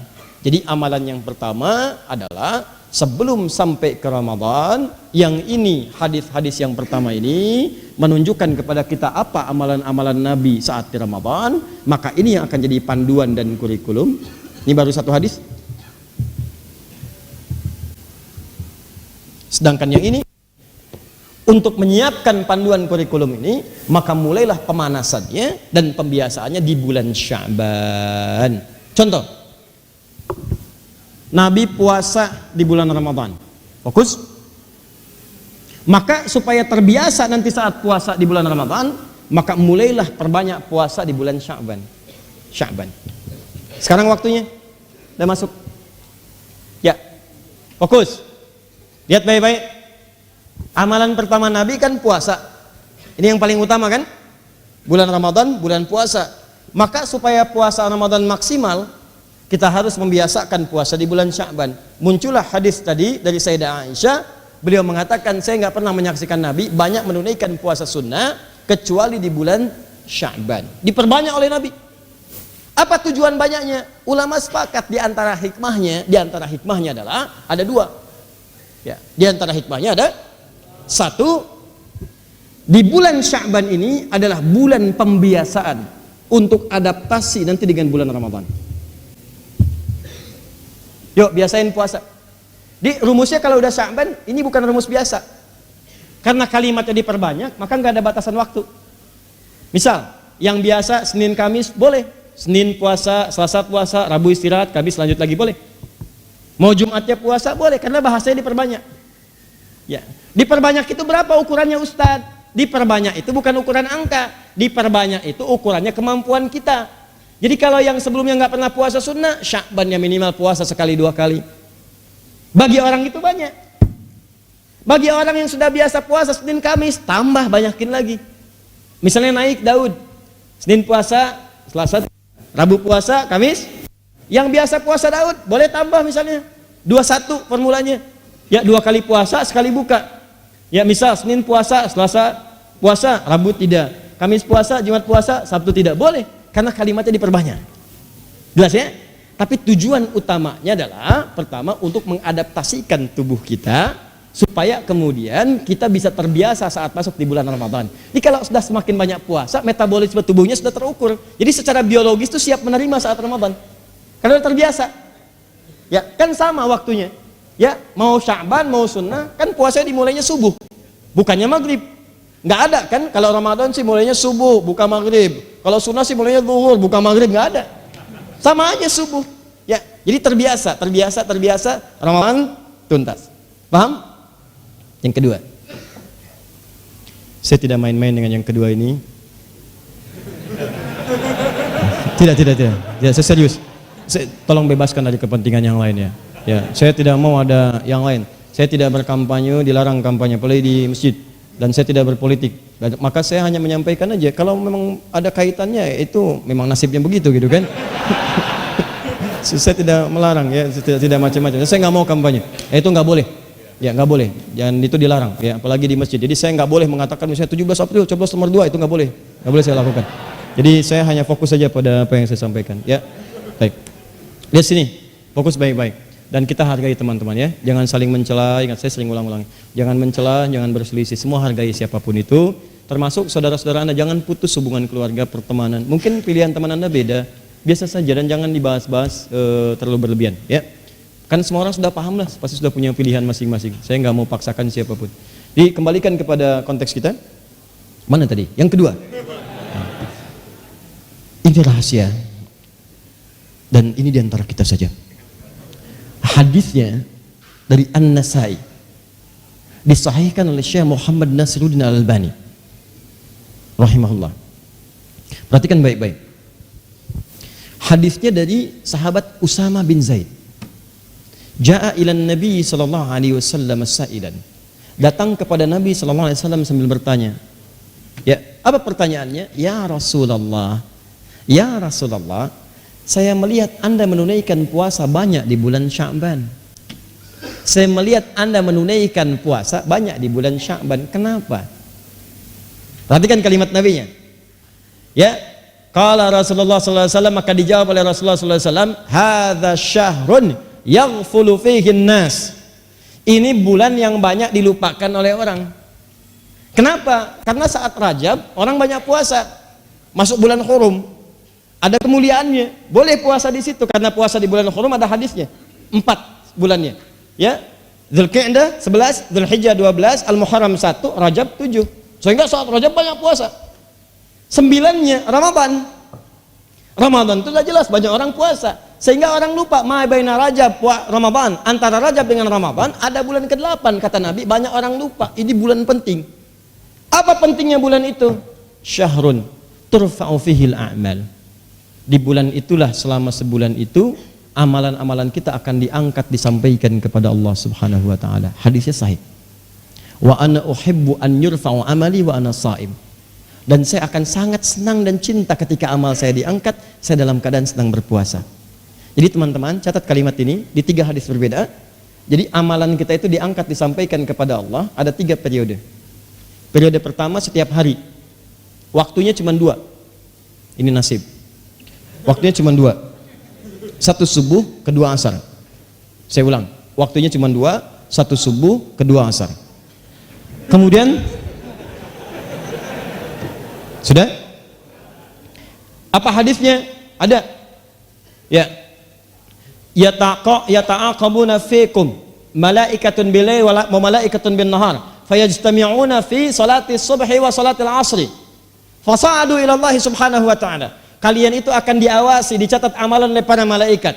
Maka malaikat siang dan malam berkumpul di waktu fajar dan asar. Maka mereka naik kepada Allah subhanahu wa ta'ala. Fayaqulullahu ta'ala, ya, maka Allah bertanya kepada malaikat-malaikat itu. Allah maha tahu, jadi nggak nanya pun udah tahu. Nggak nanya pun udah tahu. Cuma untuk memastikan tugas ditunaikan dengan sempurna dan menunjukkan kepada hamba, malaikat tidak akan mungkin menyalahi perintah. Quran surat 66 ayat ke-6, la ya'sunallaha ma amarahum wa yaf'aluna ma yu'marun. Kadang-kadang ada berita disampaikan itu bukan karena Allah nggak tahu, tapi untuk membuktikan kepada hamba, nih ciptaan saya nggak akan keliru. Jelas. Misal, contoh yang kedua, kenal setan? Kenal. Setan asalnya iblis. Dari mana taunya? Disebut setan Al-Baqarah ayat 36. Asalnya iblis, Al-Baqarah 34. Iblis asalnya jin, Quran surah ke-18 ayat 50. Al-Baqarah 36, fa'azallahuma syaitan. Siapa syaitan? Iblis. Ayat 34-nya, wa idh qulna lil malaikati isjudu li adama fasajadu illa iblis. Siapa iblis? Asalnya jin yang bermaksiat. Dari mana? Quran surah 18 ayat ke-50, paling kanan pertengahan. Wa idh qulna lil malaikati isjudu li adama fasajadu illa iblis kana minal jinni fa fasaqa an amri rabbi. Nah, jin ini bermaksiat, gak mau sujud kepada Adam alaihissalam sebagai penghormatan. Dia diminta sujud gak mau. Baik, perhatikan sini. Lihat baik-baik ya. Allah menjawab di Quran surah ke-2 ayat 34. Aba wastakbar. Dia nggak mau sujud karena sombong. Allah sudah tahu nih sombong nih. Cuma ditanya langsung di lisan iblis, jin yang tadi itu, supaya muncul di lisannya dan didengar oleh makhluk-makhluk yang lain, supaya nanti dia nggak bisa membantah kepada Allah. Ya Allah, saya nggak sombong kok. Karena terungkap langsung di lisannya, terdengar, maka pembuktian apa yang Allah sampaikan terbukti semuanya. Maka dibuka di Quran surah ke-7 Al-A'raf ayat ke-12. Kata Allah, ma mana'aka alla tasjuda idh amartuk. Kenapa kamu nggak mau sujud ketika aku perintahkan? Allah tuh nggak harus tanya kenapa, karena sudah tahu di Al-Baqarah 34 tadi. Istakbar, sombong dia. Cuma untuk membuktikan apa yang saya sampaikan benar, maka ditanyakan, kenapa kamu nggak mau sujud? Setan. Kenapa nggak mau sujud? Saya perintahkan. Sujudnya nggak penting, yang penting perintah saya. Ini kan perintah saya. Kalau saya nggak perintahkan, nggak usah sujud. Semuka langit dan bumi nggak sujud, nggak akan menurunkan status Allah sebagai Tuhan. Cuma ini perintah saya. Apa jawabnya? Ana khairun minhu. Khalaqtani min narin wa khalaqtahu min tin. Saya lebih hebat dibandingkan dia. Engkau ciptakan saya dari api, kau ciptakan dia dari tanah. Nggak level api, harus sujud hormat kepada yang tanah. Kalau perasaan besar, besar disebut kabura. Merasa besar disebut dengan takabur. Kalau sifat kebesaran diambil, dilekatkan pada diri, jadi disebut dengan istakbar namanya. Seakan-akan kebesaran itu milik dia, diambil, istakbar. Setan ini merasa besar, seakan-akan sifat besar itu diambil pada dirinya. Makanya dia katakan, saya lebih hebat dibanding dia. Seakan-akan dia ngambil sifat besar itu. Makanya di Al-Baqarah ayat 34 kalimatnya bukan menggunakan takabur. Allah bisa mengatakan aba wa takabur, tapi Allah mengatakan aba wastakbar. Dia sombong dan dia mengambil jubah kesombongan dikenakan pada dirinya. Makanya setelah itu muncul hadis qudsi, sombong, keagungan itu milikku. Siapa yang menggunakan jubah itu maka diharamkan baginya mencium bau surga. Jadi itu poinnya. Itu poinnya, mudah bagi Allah mengatakan kalimat-kalimat, cuma ditampakkan seperti itu supaya tahu. Sama dengan malaikat tadi. Disampaikan kalimatnya untuk menegaskan bahwa malaikat tidak akan bermaksiat kepada Allah Subhanahu wa taala. Kata Allah, bagaimana keadaan hambaku ketika engkau tinggalkan? Kata malaikat, taraktuhu musalliya. Saya tinggalkan dia dalam keadaan salat. Kalau sedang salat. Taraktuhu naima. Saya tinggalkan dia dalam keadaan tidur. Kalau sedang tidur. Bayangkan teman-teman, subuh, Allahu Akbar, Allahu Akbar. Anda sedang zikir di masjid, bersiap salat. Malaikat naik menyampaikan kepada Allah. Allah katakan, bagaimana hambaku si fulan si Angga sedang apa? Sedang berzikir kepadamu ya Allah. Masya Allah. Bagaimana zikirnya? Sambil tidur ya Allah. Bisa. Tidur. Zikir. Bagaimana keadaan hambaku si Hakam? sedang sholat ya Allah, tinggalkan. Yang paling bahaya ketika sedang bermaksiat. Bagaimana keadaan hambaku ketika aku tinggalkan? Ketika engkau tinggalkan, ya Allah, dia sedang bermaksiat. Allahu Akbar. Anda bayangin aja lah, Anda aja disampaikan laporan pegawai menyampaikan kepada Anda, bos, maaf, saat kamu tinggalkan dia sedang dalam keadaan apa? Waduh Pak, dia sedang ngambilin aset perusahaan Pak. Pelan-pelan dia masukin tuh gini. Perasaan Anda bagaimana? Pecat dia besok. Untungnya Allah itu rahmatnya lebih tinggi daripada murkanya. Kalau mau tobat, saya ampuni dia. Dorong dia untuk tobat. Nah itu subuh dengan asar. Kemudian yang kedua, setiap pekan. Setiap pekan itu berlangsung 2 kali, Senin dengan Kamis. Hadisnya sahih. Di hadis Muslim. Nabi SAW pernah ditanya, kenapa beliau menunaikan puasa Senin dan Kamis, khususnya di hari Kamisnya. Hari Senin beliau jawab, hadza yauma waulitu. Hari Kamis, hadza yauma yurfa'u fihi al-amal. Wa uhibbu an turfa'a a'mali wa ana sha'im. Dan saya senang ketika amalan saya diangkat, saya sedang puasa. Nah, pertanyaannya adalah, lihat baik-baik. Kan tadi ditinggalkan sholat, kan? Ditinggalkan sedang sholat. Kenapa Nabi memilih untuk puasa? Kenapa memilih untuk puasa? Karena saat orang sedang puasa itu ada 2 keunggulannya. Lagi-lagi. Yang pertama, ulangi. Kalau orang cuma sholat saja, maka berhenti di situ. Amalan sempurna bagus. Tapi kalau orang dilaporkan dalam keadaan puasa, maka dia punya 2 keunggulan. Yang pertama, Al-Bukhari, Kitabus Syam, nomor hadis yang pertama, posisi paling kiri sebelah atas. Riwayat sahabat Abu Hurairah. As-syamu li wa ana ajzi bihi. Kata Allah, puasa itu khusus untukku. Jadi puasa itu amalan khusus yang langsung Allah kasih pahalanya. Sholat itu amalan memang wajib, tapi amalan umum, semua orang juga sholat. Di ketika Anda sholat, yang catat pahala malaikat. Tapi ketika Anda puasa, yang berikan pahala Allah langsung. Ya. Maka ketika orang puasa, sebetulnya ketika diangkat amalannya, dilaporkan kepada Allah sedang puasa, maka lebih tinggi nilainya dibandingkan orang yang standar, karena pada saat itu Allah sendiri memberikan pahalanya. 1. 2. Nah, yang kedua, orang puasa itu umumnya memiliki 2 kemuliaan lagi tuh. Anda bayangkan. Apa 2 kemuliaan ini? Yang pertama, orang yang puasa itu umumnya akan gemar meningkatkan amal solehnya. Saya kan sering katakan kepada Anda, kalau orang nggak puasa, ketinggalan fardu aja perasaan biasa. Orang puasa itu ketinggalan sholat sunnah, gelisah hatinya. Coba lihat saat Ramadan, tarawih itu kan sholat sunnah. Tapi kalau ibu-ibu ketinggalan saf pertama, nggak sempat nyimpan sejadah di depan, kan nggak enak perasaan. Siapa coba di antara ibu yang pernah menyimpan sejadah saat malam tarawih pertama? Padahal sholat sunnah. Kan Anda rebutan itu. Apalagi ketinggalan tarawih, nggak enak perasaan. Silakan cek. Apalagi besok ditanya, Jeng, tadi malam kemana? Ada kok. Tuh. Sebelah mana? Aku sih posisinya seperti hadis Nabi, sebaik-baiknya saf perempuan paling belakang. Ada aja pokoknya tuh jawaban tuh. Nabi di bawah-bawah gitu ya. Tuh. Tapi nggak enak. Kalau ketinggalan malah nggak enak. Orang kalau nggak puasa belum tentu punya kecenderungan baca Al-Quran. Tapi kalau puasa pengennya tilawah, berbuat baik. Itu keunggulan yang pertama. Yang kedua, saya sering katakan orang puasa itu orang paling hebat yang bisa nahan maksiat. Orang puasa. Silahkan cek. Mabuk, bohong, berkata kasar, gibah, berhenti saat puasa. Silahkan cek, berhenti. Demi Allah saya katakan. Coba lihat, Anda mau nonton tayangan-tayangan yang buruk, yang haram, gosip, macam-macam, Anda palingkan tuh. Jam 5 ada tayangan gosip, Anda palingkan. Cek, apa dimatiin? Biasanya ditonton. Enggak. Kenapa? Ntar habis maghrib. Habis maghrib habis tayangannya. Ya. Dia tinggalin dulu aja. Ya. Kenapa? Nggak mau dia batal puasanya. Maka orang puasa itu kemuliaan pertamanya meningkat ibadahnya, kemuliaan keduanya maksiatnya bisa dia tekan. Maka berkumpullah sifat-sifat mulia ini. Jadi kalau tiap subuh dengan asar orang ini dalam keadaan sholat dia mulia, Senin dengan Kamis dia puasa dia mulia, apalagi bulan Sya'ban, ada setahun, sebulan itu dilaporkan amalan setiap hari.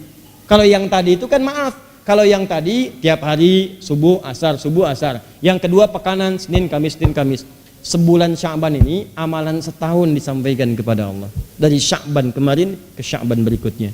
Maka kata Nabi, saya pengen begitu amal saya dilaporkan dalam keadaan yang sempurna. Bagaimana ciri sempurnanya? Saya sedang puasa, karena saat puasa itu amalan saya meningkat. Yang kedua, saya bisa menahan maksiat. Tapi yang paling penting adalah persiapan Sya'ban itu adalah sebagai warming up, adaptasi menghadapi bulan Ramadan. Paham sampai sini? Ustaz, apakah amalan itu selesai saat di bulan Sya'ban? Cuman puasa saja? Tidak. Ada amalan lain. Kalau Anda biasa kerjakan ini, maka pahalanya Allah akan lebihkan sampai dengan ke Ramadan. Berapa jumlah amalannya? Agak banyak. Bahkan ada satu amalan, maaf ya, itu cuma bulan Sya'ban. Hadisnya di Al-Baihaqi, hasanun sahih. Sebagian memperdebatkan, tapi ini statusnya hasanun sahih. Apa statusnya?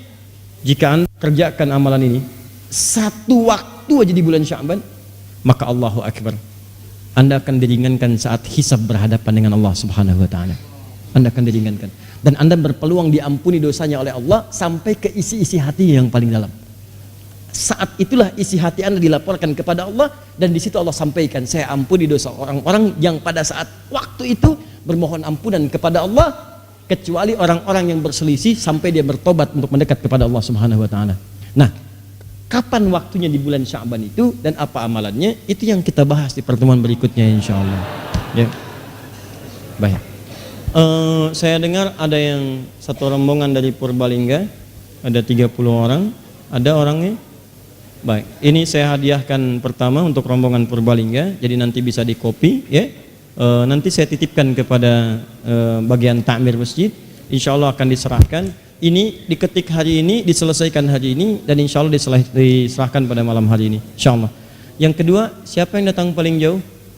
Yang paling jauh? Iya ya, Purbalingga ya, baik silakan. Ya, yang lebih jauh dari Purbalingga? Purbalenyi? Ya? Bali? Medan? Medan? Babelan? Medan? Medannya dari mana? Langsung dari Medan ke sini atau memang tinggal di dekat sini? Sekolah? Dari Jogja. Dari Medan ke Jogja.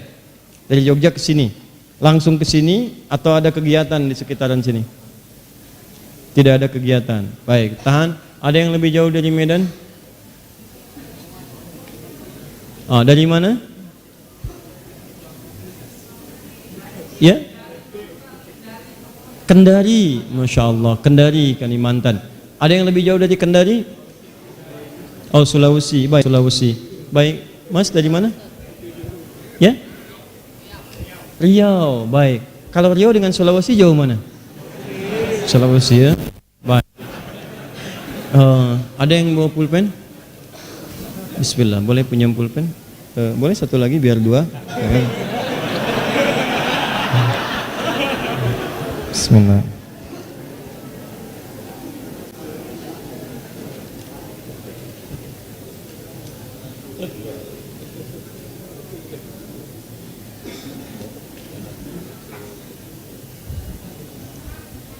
Boleh disampaikan ke belakang yang dari Kendari? Baik.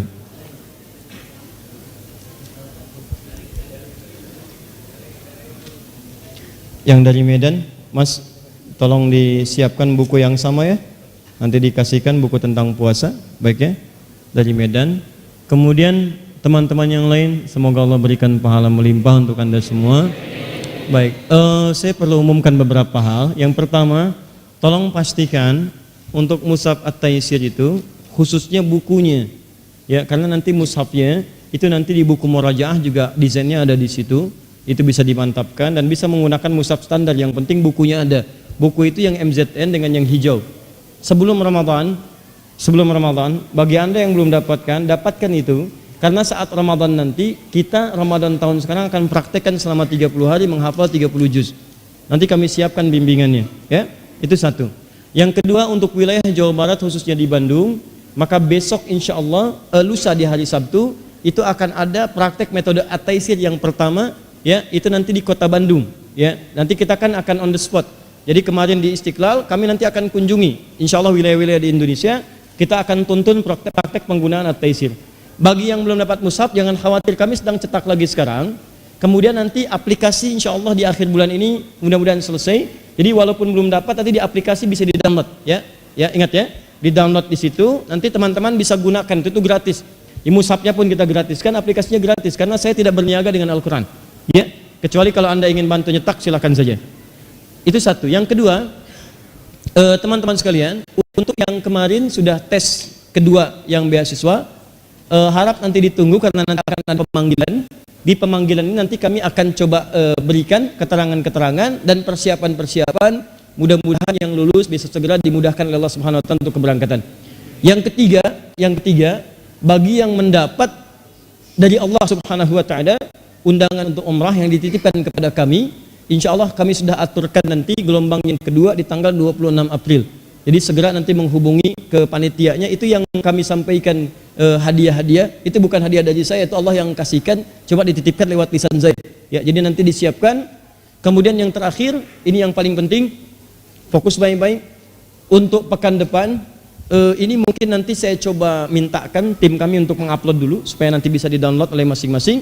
Selebihnya karena malam ini belum bisa di-copy, nanti insya Allah mungkin pekan depan mudah-mudahan bisa dibagikan. Sabar insya Allah ya.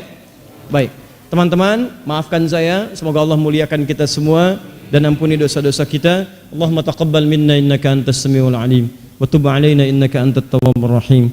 Allahumma ya Allah alimna ma yanfa'una wa dhakkirna ma nasina. Allahumma rabbana la tada' lana fi maqamina hadha wa fi kulli maqamin dhanban illa ghafartah wa la hamman illa farajtah wa la daynan illa qadaitah wa la maridan illa syafaitah wa la hajatan min hawaiji dunya wal akhirati fiha laka ridan wa fiha lana salah illa qadaitaha ya arhamar rahimin. Allahumma ya Allah, jika ada yang hadir di tempat ini datang membawa lumuran dosa, jangan biarkan yang meninggalkan majlis ini kecuali Engkau telah ampuni segala dosa-dosanya.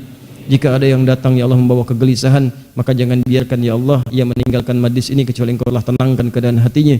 Jika ada yang datang membawa kesulitan di rumah tangganya, di pekerjaannya, kehidupan sosialnya, jangan biarkan ia meninggalkan majlis ini kecuali Engkau telah mudahkan segala urusannya. Allahumma, jika ada yang datang ke tempat ini dalam keadaan sakit atau Engkau uji keluarganya, kerabatnya, seberat apapun maka mohon angkat dan sembuhkan penyakitnya.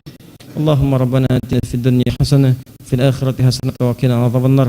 Alhiqna bis salihin ma'al ladzina an'amta 'alaihim minal nabiyyin wasyuhada'i was salihin wa hasuna ulaika rafiqa. Sallallahu ala rasulika al-karim nabiyyikal amin rasulikal mubin sayyidina Muhammadin wa ala alihi wa sahbihi ummati ila yaumiddin. Allahumma subhanakallahumma bihamdika asyhadu an la ilaha illa anta astaghfiruka wa atubu ilaik. Wa akhiru da'wana alhamdulillahi rabbil alamin. Assalamu alaikum warahmatullahi wabarakatuh.